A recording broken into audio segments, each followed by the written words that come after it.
O bore da, chroeso i'r gwasanaeth, hyfryd cael bod yma gyda chi yn cydaddoli unwaith eto yn y Crwys. Da ni am ddechrau yn gwasanaeth gyda Gemyn yn cael ei ledio gan Gweno. Diolch, Cytu Gweno.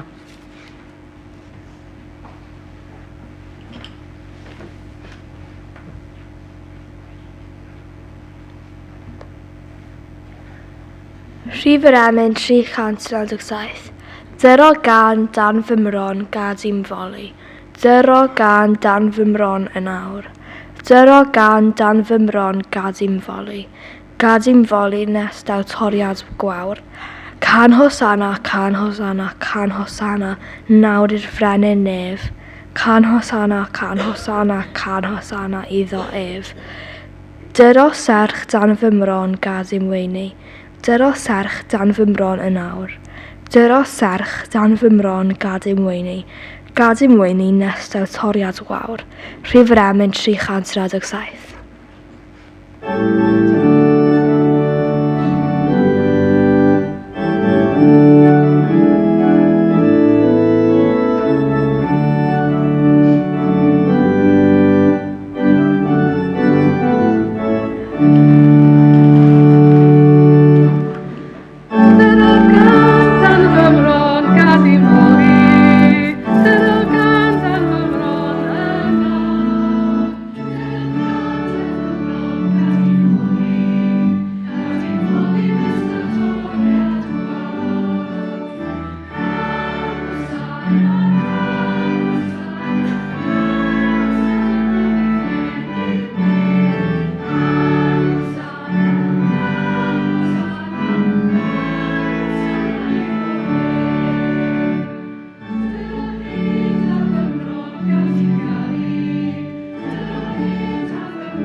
O Efengyl Lyc bore yma. Efengyl Lyc trydydd pennod 3 a phenod 4. A da ni'n dechrau gyda chyflwyno Ioan Fedyddiwr, dechrau pennod 3. Flynyddoedd yn ddiweddarach, troedd yn byw yn yr anialwch, cafodd Ioan, mab Sacharias, neges gan Dduw. Erbyn hynny, roedd Tiberius Cesar wedi bod yn teyrnasu ers 15 mlynedd. Pontius Pilat oedd yn llywodraethwr Jwdea, Herod yn is-lywodraethwr ar Galilea, ei frawd Philip ar Iturea a Trachonitis, a Lysanias ar Abilene, ac roedd Annas a Caiaffas yn archoffeiriad.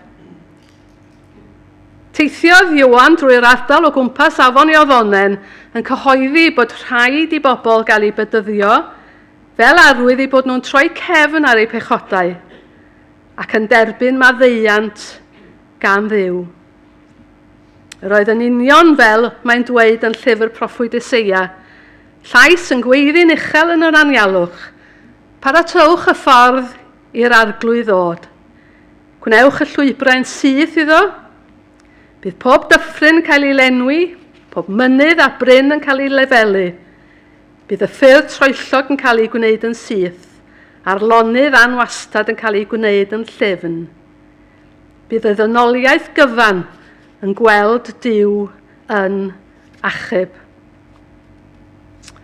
Ac yna nes ymlaen yn yr un bennod, da ni'n gweld hanes Iesu yn mynd at Ioan Fedyddiwr i gael ei fedyddio. A dyma sy'n cael ei ddweud wrth iddo weddio,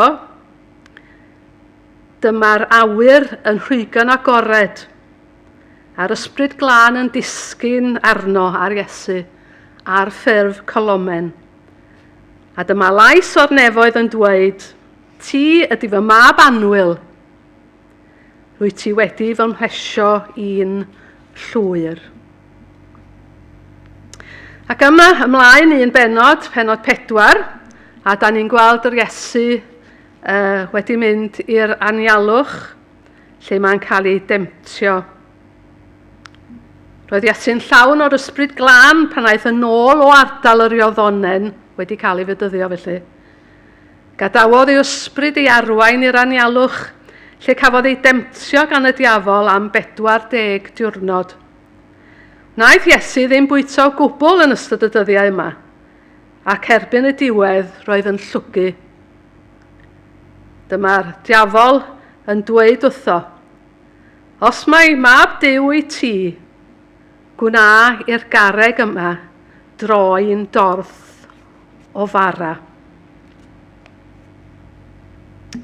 Mae yna demtasiynau eraill wrth gwrs hefyd. Ac os ymwyd ymlaen am Hennod 4, Lyg Pennod 4, da ni'n dod i Nazareth gyda Iesu, lle gafodd ei fagu. A da ni'n mynd gyda go i'r synagog ar y Saboth fel roedd yn arfer i wneud. Safodd ar ei draed i ddarllen o'r ysgrifau sanctaidd, sgrôl proffwydoliaeth Eseia gafodd ei rhoi iddo, a dyma fe'n ei hagor, a dod o hyd i'r darn sy'n dweud, mae ysbryd yr arglwydd arna i, oherwydd mae wedi fe eneinio i gyhoeddi'r newyddion da i bobl dlawd. Mae wedi fy anfon i gyhoeddi fod y rhai sy'n gaeth i gael rhyddid, a phobl sy'n ddall i gael ei golwg yn ôl, a rhai sy'n cael ei camdrin i ddianc o afael y gormeswr. A dweud hefyd fod y flwyddyn i'r arglwydd ddangos ei ffafr wedi dod. Ceiodd y sgrôl a rhoi yn ôl i'r dyn oedd yn arwain yr oedfa yn y synagog. Yna eisteddodd. Roedd pawb yn y synagog yn syllu arno. Yna dywedodd, mae'r geiriau yma o'r ysgrifau sanctaidd wedi dod yn wir heddiw. A fyddwn ni'n edrych ar yr adnodau yna yn ystod y myfyrdod i bore yma, a boed i Dduw yn bendithio ni wrth i ni wneud hynny. Clod i'w enw. Amen.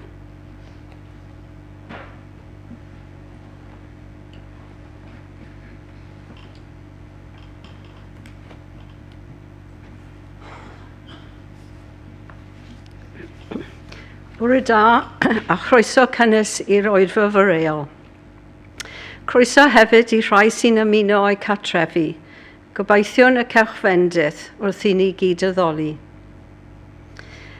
Mae hi'n braf iawn croesawu Barchedig Catrin Roberts i arwain y gwasanaeth y bore yma. Rydyn ni'n edrych ymlaen at clywed ei neges. Dyma cyhoeddiadau'r yr wythnos. Bydd yr oedfa heno am 6:00 dan arweiniant y Barchedig Ifan Roberts. Bydd coffi ar camera fel arfer 11 bore dydd Mawrth, a diolch i Cerian am y trefniadau. Dydd Sul nesaf, Mr Delwyn Siôn fydd yn arwain yr oedfa y Foreol am 9:10, ac Mr Thomas Williams fydd yn arwain yr oedfa hwyrol am 6:00. Mae yna sawl cyhoeddiad ymlaen llaw. Yn gyntaf, dydd Mawrth 17 o Fawrth, yn Eglwys y Bydyddwyr, Stanwell Road, Penarth, fydd cwrdd cymorth Cristnogol rhwng 10 a 12:45. Cynhelir bore'r arbennig o cymdeithasu a rhannu straean gyda Janet a Jane yn ystod ei ymweliad byr a Chymru. Bydd cyfle i clywed mwy am waith Christianeid ar draws y byd, trafod syniadau creadigol ar gyfer codi arian, ac ystyried sut y gall bobl gyda gilydd wneud gwahaniaeth parhaol yn y frwydr yn erbyn tlodi. Yn ail, nos Wener yr 20 o Fawrth am 7:00, cynhelir cyngedd o dan nawdd y cymdeithas yn cwmni Côr Cana. Mae'r pris mynediad wrth y drws am 5 punt plant am ddim, a mae mwy o fanylion ar y poster yn y cyntedd. Prynhawn dydd Sul yr 21 o Fawrth am 3:00 yn capel Ton y Felyn Caerffili. Mae'n y cyfarfod i ddathlu 250 o flynyddoedd ers geni Anne Griffiths. Cymeru rhan gan Sian Miner a Dr Elin Jones yn cyflwyno ei hanes, ei hymynau a'i llythyrau. Ac i orffen, ga i atgoffa chi fod blychau yn y cyntedd y Sul hwn i dderbyn eich rhoddion ar gyfer y banc bwyd, bydd modd hefyd i cyfrannu yn ariannol. Dyma diwedd y cyhoeddiadau, byddwn ni'n derbyn eich offrwm nawr.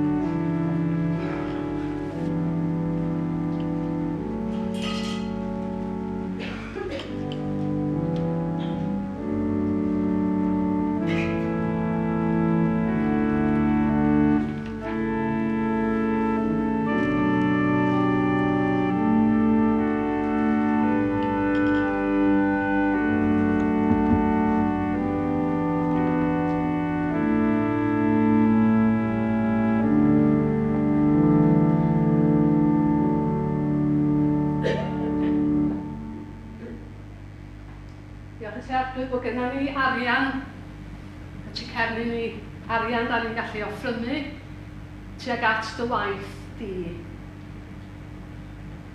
Ofer i ni roi'r arian yma heb i ti fod yma yn bendithio y hyn sy'n cael ei gynllunio a hyn sy'n cael ei wneud i ddwy'n clod i dy fag Iesu Grist. Felly adwyd wrth i ni roi'r rhoddion hyn, bendithio'r holl waith a wneir o fewn a thu allan i'r eglwys hon, yn enw Iesu Grist. Amen.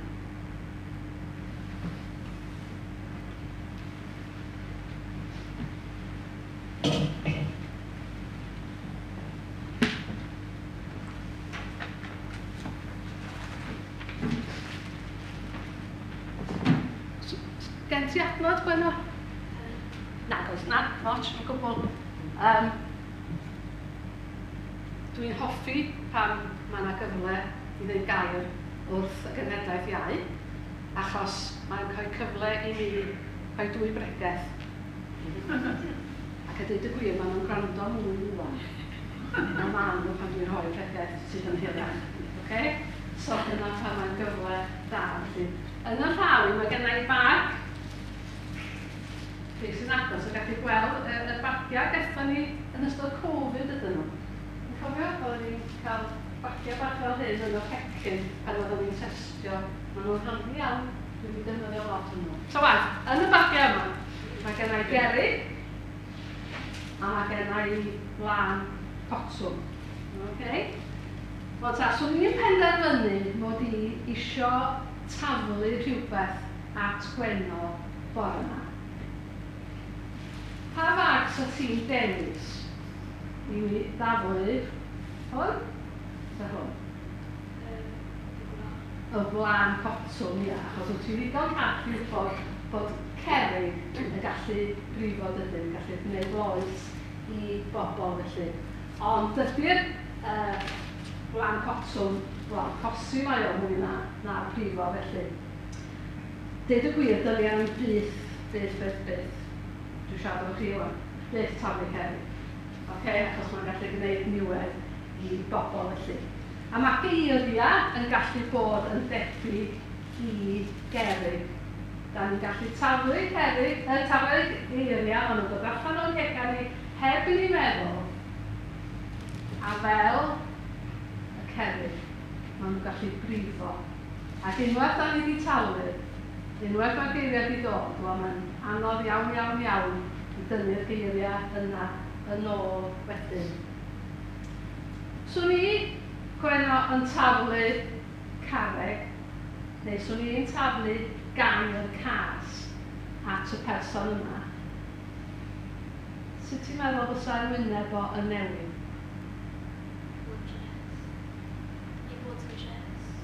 Yn hollol. Dwi'n gwybod beth chi'n dweud. Mae o'n mynd i edrych yn trist y dydy.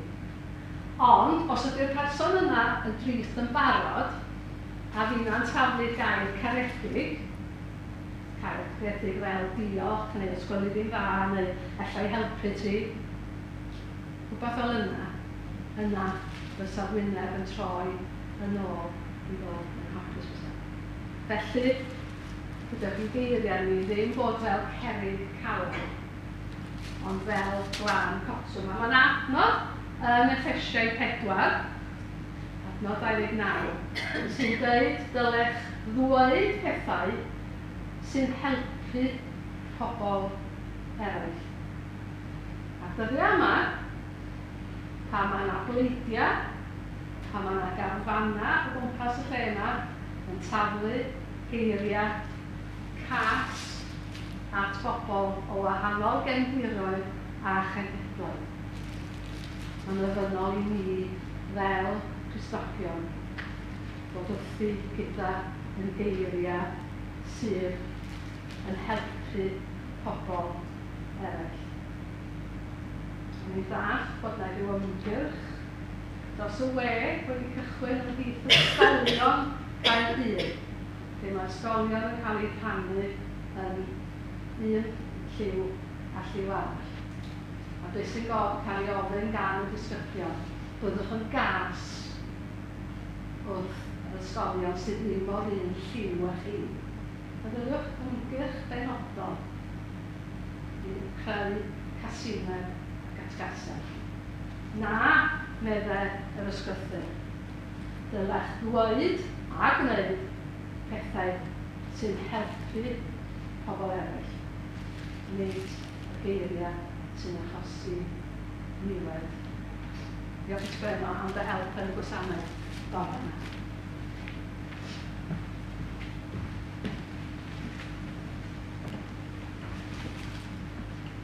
Da ni am fynd at yn hael emyn, yr emyn 621, 621, yma'n hedd, y mynydd sanctaidd, Iesu Anwyl, welen ni, gad eithweision weld o'r newydd fawredd dy ogoniant di. 621.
gweddi. A meddwl am y geiriau da ni wedi i'w canu yn yr emyn. Diolch i ti Arglwydd fod yna hedd i ni wrth i ni agosau ata ti. Ac mewn oedfa gyffredin fel hon, cael yn atgoffa unwaith eto o fawredd dy ogoniant di. Llawer iawn Arglwydd, o'n cwmpas ni yn meddwl nad wyt ti Dduw ac nag ydy Iesu yn fawr o ddim byd yddi yma, rhywbeth sy'n perthyn i'r gorffennol, amhethnasol i heddiw. Ond fe wyddon ni Arglwydd achos ti wedi cyffwrdd a'n calonnau gyda hanes yr Iesu, gyda ffesonoliaeth yr Iesu. Ti'n gwybod pa mor hanfodol, da ni'n gwybod pa mor hanfodol ydy dod yma ac edrych ar newydd a dy wyneb di, ar wyneb Iesu, trwy gymodd yr Ysbryd Glân.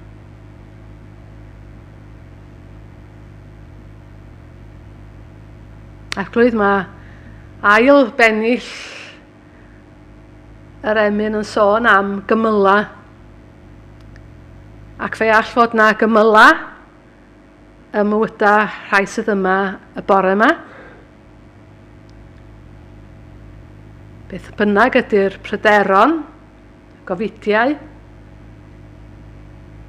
personol neu dros eraill.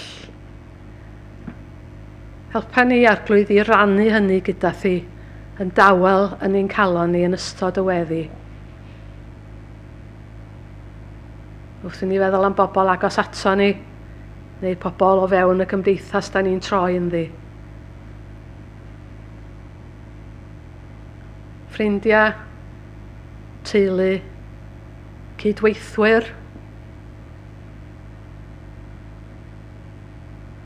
Da ni'n cyflwyno nhw i ti Arglwydd. Gan ddiolch dy fod ti wedi plannu cariad yn ein calon ni at eraill drwy dy esiampl di. A'r wythnos yma Arglwydd, helpa ni gofio'r hyn rannwydd gyda Gwenno. Nid geiriau caled, nid geiriau diamynedd, nid geiriau o gerydd sydd ei angen, ond geiriau sy'n helpu pobl. Arglwydd, gwasgar di unrhyw gymylau sydd yn poeni pobl sy'n bresennol yn yr oedfa, neu rhai da ni'n meddwl amdanyn nhw yn awr.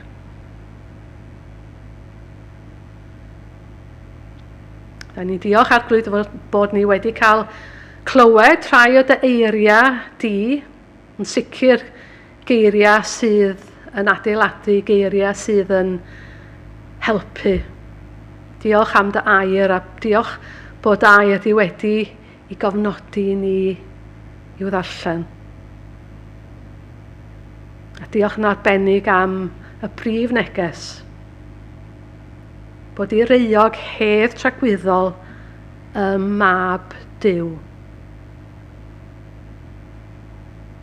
Da ni gyd Arglwydd yn euog, da ni gyd angen dyfaddeuant, da ni gyd angen yr hedd yn ein calonna ni, o wybod y fod ti'n barod i faddau ni.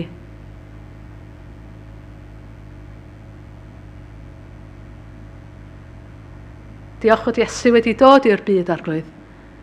Diolch am ei aberth ar y groes. Diolch fod na nifer o bobl trwy'r byd y bore yma yn canu mawl i Fab Duw oherwydd ei fod o wedi dod i'r byd ac wedi rhoi ei hun yn aberth droson ni. A da ni'n gweddio dros bob ymdrech sy'n yna heddiw ac a fydd drwy gydol yr wythnos i rannu y neges yna gyda phobl sydd angen eu cysuro, angen eu herio, angen eu cynnal gan neges fawr Iesu o gariad a maddeuant.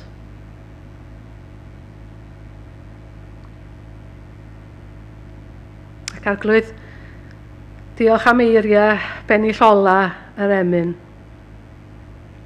Gad i'n weld yng ngolau'r mynydd fyd dolurus dan ei bla. Da ni mewn ffasiwn fes y dyddi yma, Arglwydd. Sam gair arall amdani. Mes llwyr. A'r geiriau yma sydd yn tolcio pobl ac yn creu cynnen yn cael eu rhannu fe petai na ddim canlyniad o gwbl.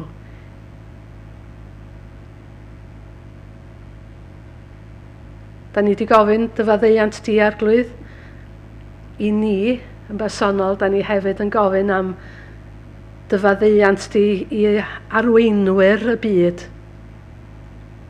sydd ar hyn o bryd fel sy'n nhw yn benderfynol o greu rhaniadau mwy a mwy. Ac Arglwydd, boed yr ysbryd gyffodd a'u calonna nhw fel bod nhw'n sylweddoli be maen nhw'n wneud a'r perygl sydd yn ein byd heddiw. Yr ofn sydd yng nghalonna pobl, nid yn unig y rhai sydd yn y dwyrain canol, yn clywed ac yn teimlo effaith y bomia a ballu. Ond pobl mewn gwahanol rannau y byd sy'n wirioneddol ofn beth sydd yn dod a beth sy'n mynd i ddigwydd. Wyt ti, Arglwydd, yn gallu newid calonna pobl? Nid i newid calonna y rhai sy'n chwilio am gyfle i ehangu rhyfeloedd a chasineb. Ac wedyn ni glywed, Arglwydd, am yr ymgyrch dros y we i gael disgyblion gwahanol ysgolion yng Nghaerdydd i ymrannu a bod yn gas wrth ei gilydd. Da ni'n gweddio yn erbyn pob ymdrech o'r math. Ac yn gweddio bydd yn pobl ifanc ni yn deall beth sy'n mynd ymlaen. Bod bobl yn trio eu troi nhw o gyd fyw at gasineb. Gwrando, Arglwydd, ar y gweddiau tawel personol sy'n cael ei offrymu i ti heddiw. A diolch am y drws agored yma sydd gyda ni bob amser mewn gweddi. Cliw ni yn enw ein harglwydd a'n gwaredwr Iesu Grist, wrth i ni gyd weddio gweddi'r Arglwydd.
Fe ganwn ni yr emyn 242 a 2. 242 a 2. O doed y deyrnas nefo dad yw'n gweddi dair ar ran pob gwlad. Dyfodiad hon i galon dyn a ddw genhedloedd byd yn un. Mae yna waith mawr yn cael ei wneud yng ngwledydd y byd i ddod â Efengyl Iesu Grist i galona pobl. Mae yna rhai eraill wrthi gorau glas o allan nhw i ddinistrio undod cenhedloedd y byd.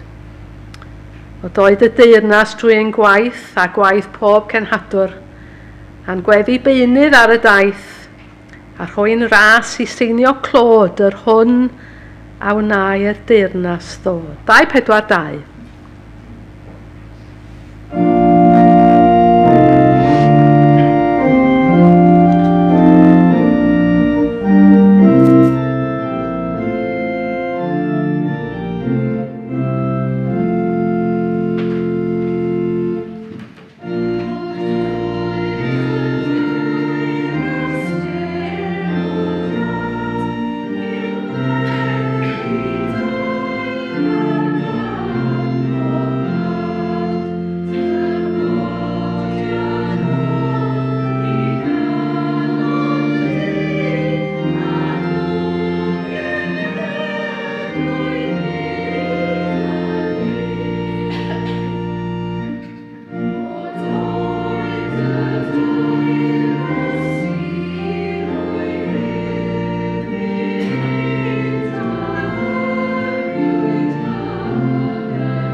O'n i rioed yn meddwl y byswn ni rhywbryd yn dyfynnu geiriau Napoleon Bonaparte o bilpid.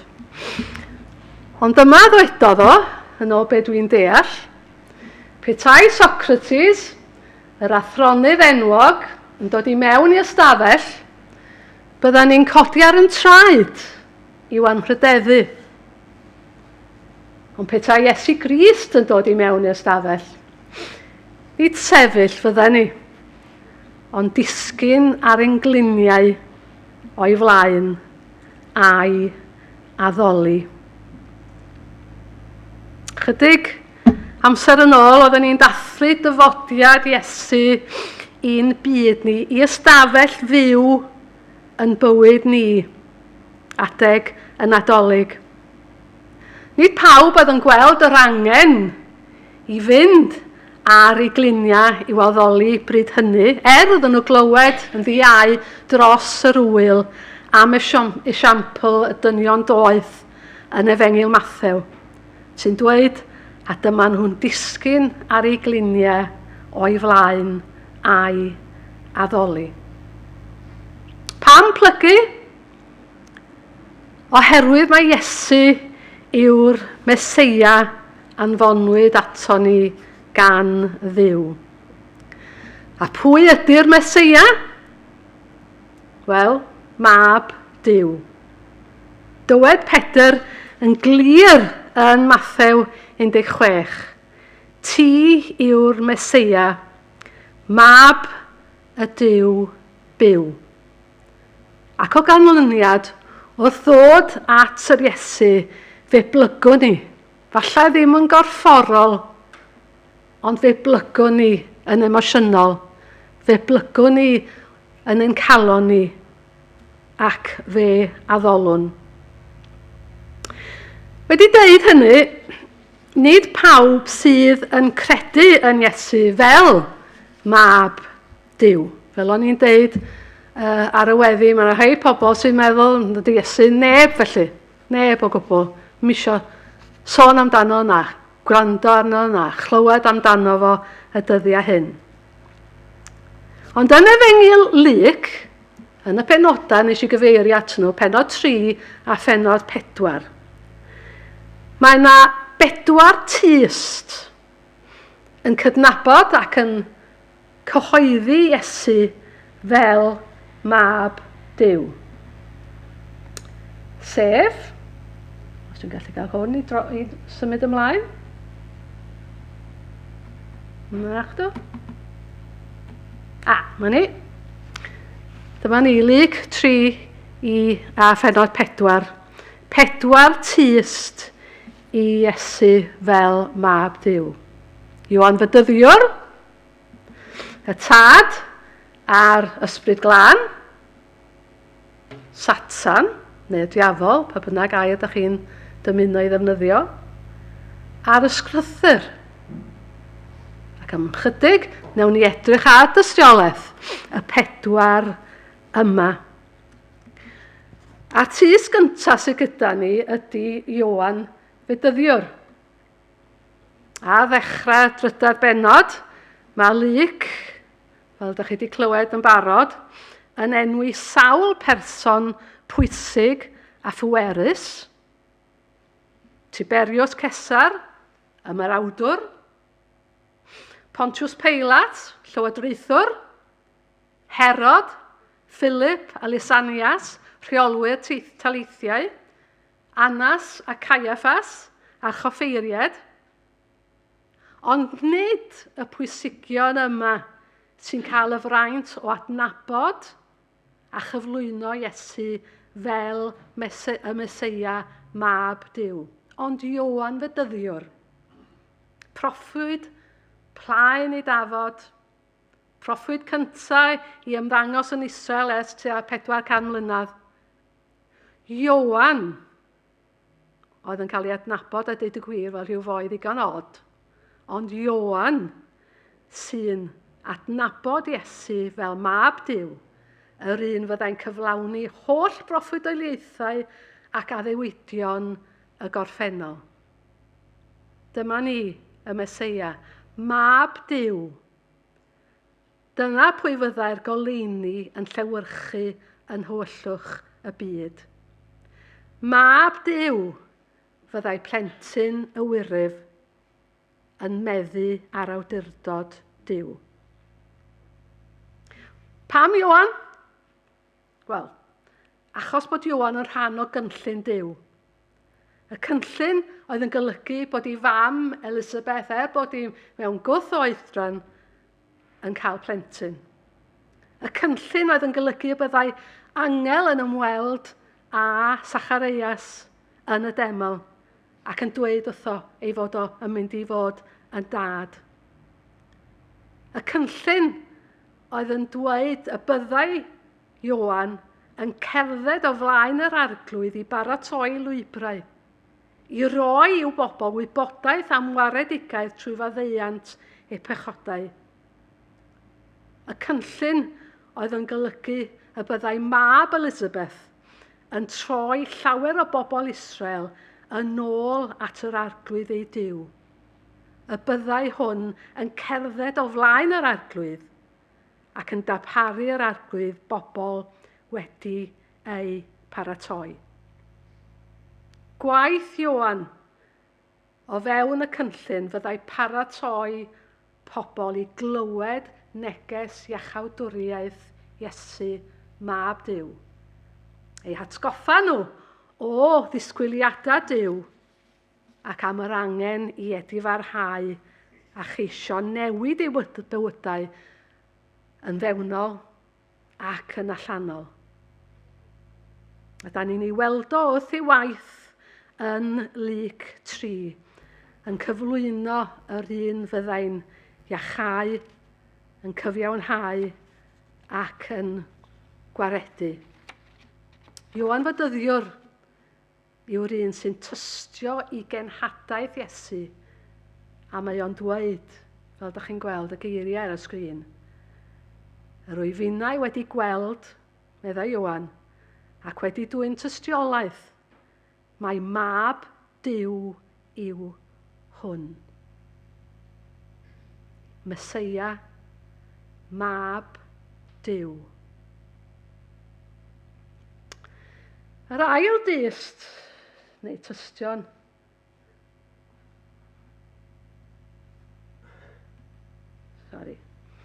ydy y tad a'r ysbryd glân. Da ni'n gweld, yn dydan, Iesu yn cael ei fedyddio yn Luc 3. Yn cael ei fedyddio gan Ioan, nad oedd Ioan yn awyddus iawn i wneud hynny ar y dechrau, achos oedd o'n gwybod mae mab perffaith di-bechod Duw oedd y dyn oedd dod ato fo. Mae hwn oedd y gwaredwr oedd wedi ei addo i ddynol ryw. Nawr te, bedydd ei difeirwch oedd neges Ioan, oedd yr iodddonen, oedd pobl yn dod ato fo mwyn cael ei golchi yn lan o'r pechod oedd yn ei bywydau nhw. Arwydd oedd difeirwch a glendid newydd oedd cael ei bwrw o dan y dŵr, bedydd trochiad oedd bedydd Ioan. Ond yn y diwedd mae o'n cytuno i fedyddio Iesu. Ac wrth i Iesu godi o'r dŵr, fe olwch i'r llun yn fama, dyma'r ysbryd glân a'r ffurf oedd pobl yn gallu gweld felly, a'r ffurf colomen yn disgyn ar Iesu fel sêl bendith. Dyna dystiolaeth yr ysbryd glân. Ac yna fe glywni Duw ei hun yn tystio. Ti yw fy mab yr anwylyd. Yno ti yr wyf yn ymhyfrydu. Duw ei hun yn arddel i fab, a'r ysbryd glân yn ymddangos i dystio i hynny. Pa dystiolaeth fwy dibynadwy na dystiolaeth Duw ei hun mae Iesu yw ei fab. Ond sylwch beth sy'n digwydd yn dilyn hanes y bedydd gan Luc. Mae yna baragraff, rwy'n chi ddarllen yr hanes eto, pennod 3 a pennod 4 efengyl Luc, dan eich pwysau chi gartre. Beth sy'n digwydd ydy bod yna llinach deuluol yn ymddangos. Mae Iesu wedi cael ei gyhoeddi fel mab Duw, ond mae'r llinach deuluol yma hefyd yn dweud bod gan Iesu enw arall mab y dyn.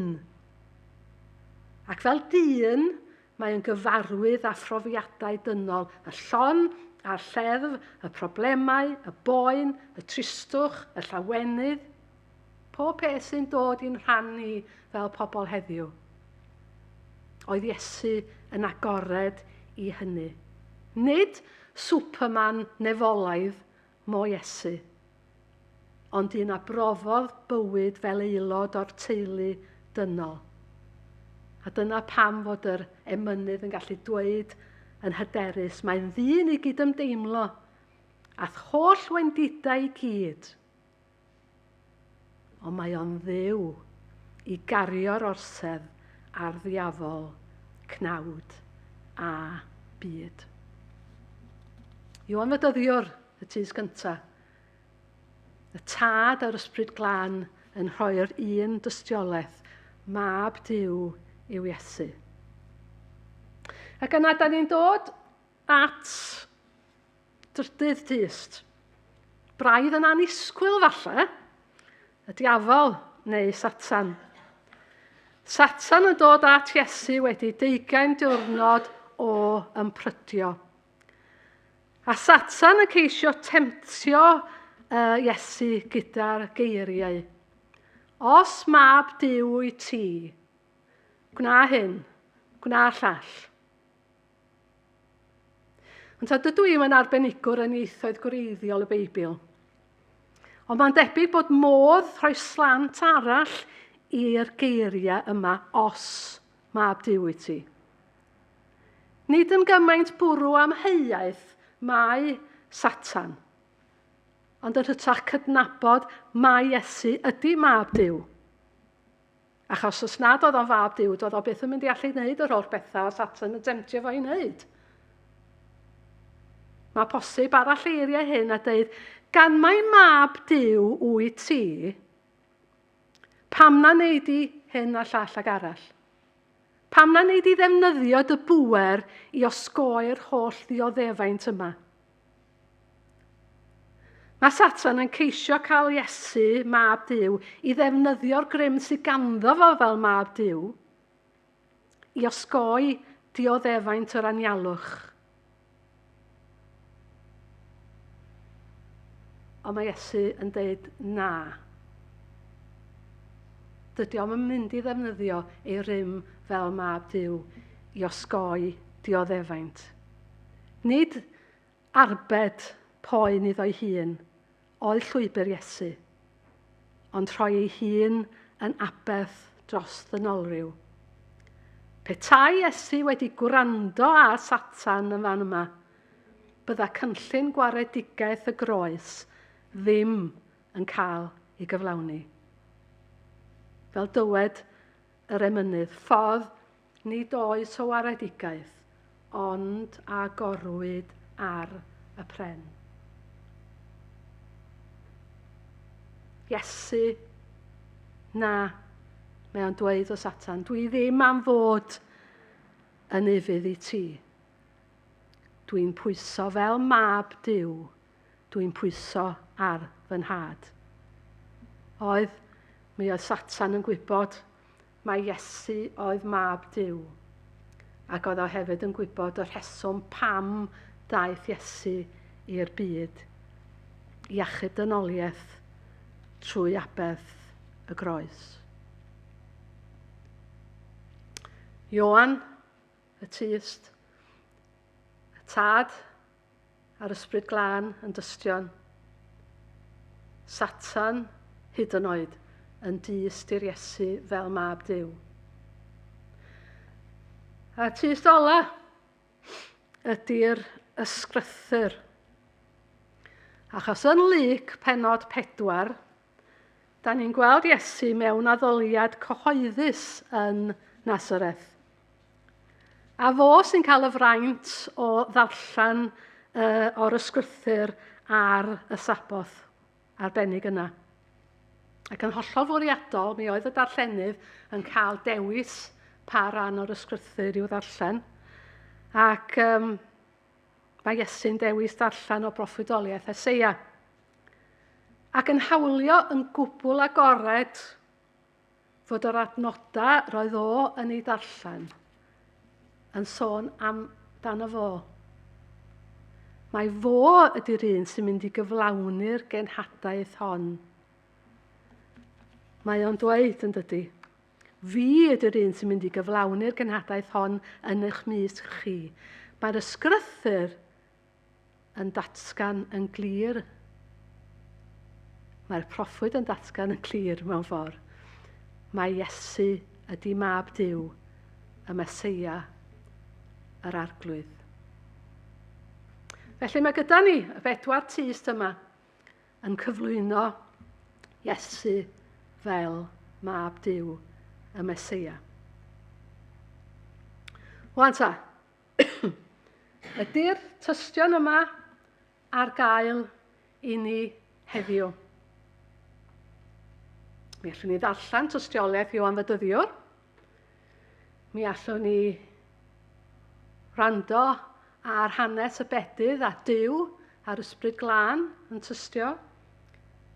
Mi allwn ni ddarllen hanes y tentosyna da ni'n gweld Satan hefyd yn tystio. A da ni'n gwybod bod yr ysgrythyr da ni'n ei ddarllen yn tystio. Da ni'n gallu dweud bod y tad a'r ysbryd glân ar waith. Mae pobl heddiw yn clywed Duw yn cyhoeddi iddyn nhw bod Iesu yn arglwydd. A mae yna bobl yn troi at y groes ac yn derbyn maddeuant y groes. Mae Satan dal o gwmpas heddiw. Mae o'n prowlian o gwmpas achos bod o'n gwybod mae Iesu ydy Mab Duw, a mae o'n gwybod bod Duw a'r Ysbryd Glân ar waith. Mae Satan gyda ni o hyd yn ceisio camarwain pobl a'i dwyn nhw ymhellach oddi wrth Dduw yn hytrach nag at ei fab o. Mae Satan yn sibrwd rybish yng nghlustia pobl pan maen nhw'n clywed cyhoeddi Iesu fel Mab Duw. A mae'r ysgrythyr yndi gyda ni o hyd. Mae hyd yn oed ar yn ffôn ni bellach. Da ni'n gallu darllen lle bynnag gyda ni. Da ni'n gallu darllen yr ysgrythyr. Ond pwy sydd ar goll? Ioan Fedyddiwr. Fe wnaeth o ddiwrnod da o waith yn dod dros ei arglwydd a dros ei Dduw. Ond mi wnaeth Ioan ddod i ben ei fywyd o ar y ddaear ac mi ath o at ei wobr yn y nefoedd.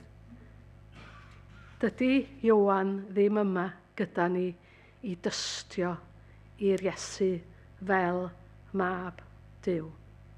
Mae yna fwlch yna. Ond dwi'n yn siŵr iawn faint ohonych chi sy'n gyfarwydd hefo gêm baseball. Dydw i ddim felly. Rownderi, dwi'n deall rownderi. Rhywbeth yn debyg dwi'n meddwl. Yr un ydy'r theori tu cefn i'r gemau yma felly. A'r peth ydy gyda'r gemau yma, da chi'n gallu gadael bwlch. Mae'r aelod cyntaf o'r tîm yn mynd gyda'i fat a mae o'n gofod taro'r bêl. Pan mae o'n symud ymlaen at un o'r pys ma sy'n rownd, mae rhaid i rhywun arall ddod i godi'r bat a bod yn barod i daro'r bêl eto. Dyna di sylfaen y ddwy gêm. Chwaraewyr yn ei lle yn barod i daro y bêl gyda bat a rhedeg. Rhaid fod na berson yn barod i gymryd drosodd. Ac os nad oes na rhywun i gymryd drosodd, yna mae'r tîm arall yn cael cyfle i ennill. Ond dydy Ioan ddim o gwmpas heddiw yn y cnawd i fod yn fatiwr dros yr Efengil. A dyna pam mae Duw wedi creu yr Eglwys, pobl sydd yn credu yn yr Iesu fel Mab Duw, i stepio fyny yn barod i gymryd rhan, i rhan nhw gyda y bat. A drwy gyda dyddi yma chi, da ni'n colli calon, da ni'n mynd yn ddigalon, a da ni'n meddwl, mae gwaith ni fel unigolion fel capeli yn gwbl ddiwerth, mae pethau'n mynd at i lawr. Mae gwaith ni ag effaith yn tystiolaeth ni, cofiwch, yn llaw Duw. Mae o'n llaw Duw. Trwy ddirgel ffyrdd mae'r ucheliwr yn dwyn ei waith i ben. A waith sut mae'n edrych yn allanol felly. Mae Duw dal yn galw ni i ddod ymlaen gyda'n bat ni. Boeth beth ydy yn cyfraniad ni gyda'r bat yna. Falla bod ni'n siarad garedig gyda phobl. Falla bod ni'n rhoi trac i bobl eraill. Falla bod ni'n bwydo di gatra yng nghanol Caerdydd fel tystiolaeth. Falla bod ni'n cynnal oedfaon fel hyn o fawl, a mae pobl sydd yn pasio yn gweld nhw. Mae yna bobl yn fanna sy'n dal i gredu yn yr Iesu fel gwaredwr. Peidiwn a dibrisio yr alwad mae Duw wedi rhoi i ni i gymryd lle Ioan, wel, ddim i gymryd lle, ond i fod wneud y gwaith yr oedd Ioan yn ei wneud. A peth mwyaf gallwn ni wneud ydy gweddio dros y gwaith yn selog ac ehangu'r dystiolaeth. Maen nhw'n deud i mi, mae dyma sy'n cael ei weiddi allan yn aml iawn cyn i gêm baseball gychwyn. Pobl yn yr stand yn gweiddi, let's go team! Mwyn codi calon y tîm a nhw yn ei gefnogi. Ac nad ydy Ioan fydyddiwr gyda ni ar y ddaear bellach, mae o'n gweiddi, let's go team. Gwnewch beth bynnag y gallwch chi i gyhoeddi Iesu fel Mab Duw wrth eraill. Gydwch ni gydweddio.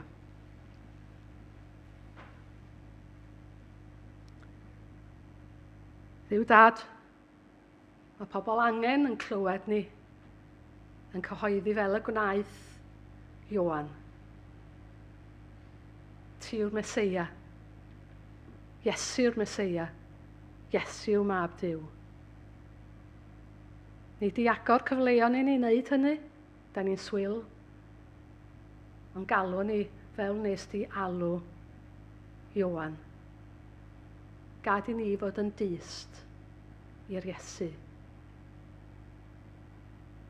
Arddel yn gwaith ni Arglwydd, da ni'n gwybod beth ydy dy gynllun di, da ni'n gallu gweld y dyfodol, ond da ni'n gwybod bod ti angen tystion i dy fab Iesu heddiw. A helpa ni gamu ymlaen i wneud y gwaith a pharhau yn y tystiolaeth. Clod i'r Arglwydd Iesu. Amen.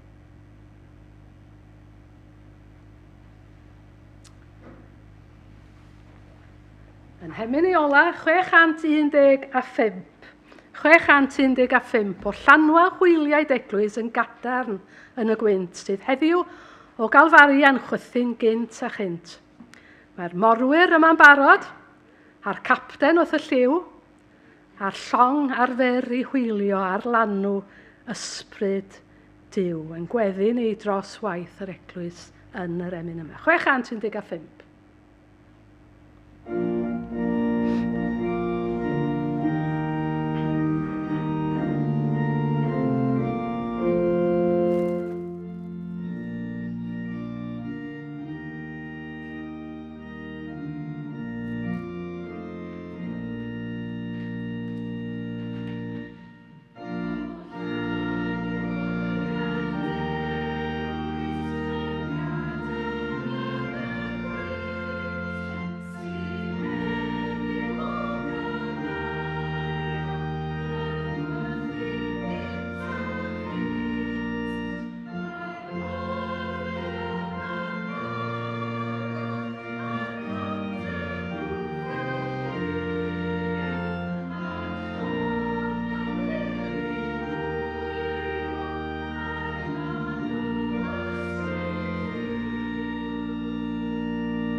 Let's go team.